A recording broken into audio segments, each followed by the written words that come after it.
ഭാരത ഭൂപടവുമായി school ചോദ്യപേപ്പർ നൽകിയത് ജമ്മു കശ്മീരും ലഡാക്കുമില്ലാത്ത ഭൂപടം.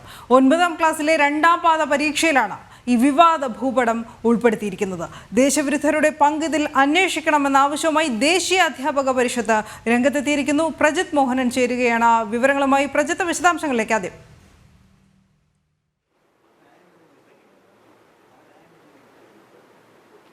കഴിഞ്ഞ ദിവസം നടന്ന അർദ്ധവാർഷിക പരീക്ഷയുമായി ബന്ധപ്പെട്ടിട്ടുള്ള ഒരു ക്വസ്റ്റ്യൻ പേപ്പറിൽ, അതായത് സാമൂഹ്യശാസ്ത്ര പരീക്ഷയുടെ ക്വസ്റ്റ്യൻ പേപ്പറിലാണ് ഈ രീതിയിലുള്ളൊരു വികലമായ രീതിയിൽ ഭാരത ഭൂപടം ചിത്രീകരിച്ചിരിക്കുന്ന ഒരു കാഴ്ചയുള്ളത്.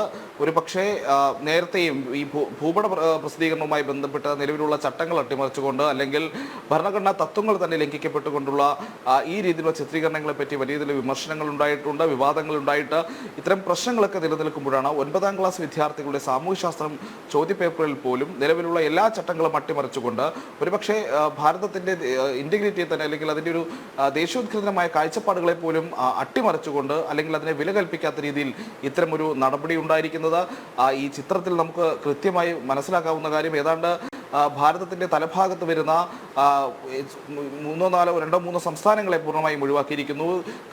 ജമ്മു കശ്മീരും ലഡാക്കും അടക്കമുള്ള കേന്ദ്രഭരണ പ്രദേശങ്ങളെ പൂർണ്ണമായും ഈ ഭൂപടത്തിൽ കാണാനില്ല. അതോടൊപ്പം തന്നെ വടക്ക് കിഴക്കൻ സംസ്ഥാനങ്ങളായ നാഗാലാൻഡിന്റെ കൃത്യം നടുക്കോടുകൂടി മുറിച്ചു മാറ്റപ്പെട്ട രീതിയിലാണ്, അല്ലെങ്കിൽ ആ രീതിയിലാണ് ഈ ഭൂപടം ഉള്ളത്. ഒപ്പം തന്നെ അസാമിന്റെ ചില ഭാഗങ്ങൾ കാണാനില്ല, അരുണാചൽ പ്രദേശിന്റെ ചില ഭാഗങ്ങൾ കാണാനില്ല. അങ്ങനെ വ്യാപകമായ ലംഘനങ്ങൾ അല്ലെങ്കിൽ നിയമലംഘനങ്ങൾ തന്നെ ഈ ഭൂപട പ്രസിദ്ധീകരണത്തിൽ ഉണ്ടായിട്ടുണ്ട്. ഇപ്പോൾ കാണുന്ന ഒരാൾക്ക് തോന്നാം, ഇങ്ങനെ ഒരു ഭൂപടം പ്രസിദ്ധീകരിച്ചാൽ എന്താണ് തെറ്റ്, അല്ലെങ്കിൽ ഒരു ചിത്രം സൂം ചെയ്ത് അല്ലെങ്കിൽ ആ ചോദ്യപേപ്പറിന് അനുസൃതമായ രീതിയിൽ ഈ ചിത്രം പ്രസിദ്ധീകരിക്കുമ്പോൾ ആ രീതിയിൽ വന്നതിലൊരു ഭാഗം മാത്രമല്ലേ, അത് വലിയ കാര്യമല്ലല്ലോ എന്ന് തോന്നാം. പക്ഷേ നമ്മുടെ രാജ്യത്ത് കൃത്യമായ നിയമ സംവിധാനമുണ്ട്.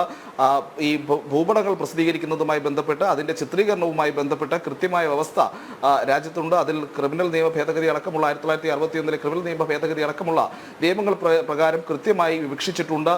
സർവേ ഓഫ് ഇന്ത്യ പുറത്തിറക്കുന്ന ഭൂപടങ്ങൾ മാത്രം, അല്ലെങ്കിൽ ആ രീതിയിലുള്ള ഭൂപടം മാത്രമേ പുറത്ത് പ്രസിദ്ധീകരിക്കാവൂ. അത് ഏത് തരത്തിലുള്ള പബ്ലിക്കേഷനുകളായാലും ശരി, ഏത് തരത്തിലുള്ള പ്രസിദ്ധീകരണമായിരുന്നാലും ശരി, ഏത് തരത്തിലുള്ള ചിത്രീകരണമായിരുന്നാലും ശരി, ഭൂപടം പ്രസിദ്ധീകരിക്കുമ്പോൾ പൂർണ്ണമായിരിക്കണം. ആ ഭൂപടത്തിൽ ഒരു ഭാഗം പോലും വിട്ടുപോകാൻ പാടില്ല. ഒപ്പം കാലങ്ങളായി നമ്മൾ പുലർത്തിക്കൊണ്ടുവരുന്ന ഭരണഘടനാപരമായ ഒരു തത്വം അല്ലെങ്കിൽ ഒരു നിലപാടുണ്ട്. ഭാരതത്തിലെ മുഴുവൻ സംസ്ഥാനങ്ങൾക്കും കേന്ദ്രഭരണ പ്രദേശങ്ങൾക്കുമെല്ലാം തുല്യ പ്രാധാന്യം കിട്ടുന്നതോടൊപ്പം തന്നെ ഭാരതത്തിന്റെ അതിർത്തികൾ കൃത്യമായി രേഖപ്പെടുത്തിക്കൊണ്ടുള്ള രീതിയിൽ മാത്രമായിരിക്കണം ഭൂപടങ്ങൾ പൊതുവിടങ്ങളിൽ പ്രസിദ്ധീകരിക്കുന്നത്.